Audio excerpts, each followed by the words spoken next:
radio station KIG 86 Columbus, Ohio. Weird. Warning system. During potentially dangerous weather situations, specially built receivers can be automatically activated by the signal to warn of the impending hazard. Tests of the signal and receiver's performance are normally conducted by the National Weather Service between 11 a.m. and noon each Wednesday. If there is a threat of severe weather, the test will be postponed to the next available good weather day. Reception of this broadcast, and especially the warning alarm tone, will vary at any given location. This variability, normally more noticeable at greater distances from the transmitter, can occur even though you are using a good quality receiver in good working order.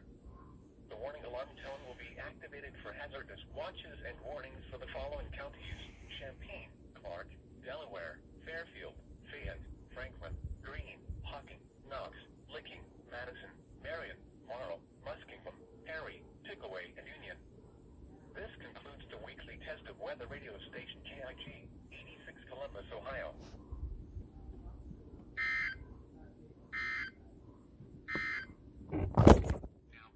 Alright, so check this out. This and that failed. This probably wouldn't have failed, but I had it speaking the weather, so of course it's not going to do the siren. So,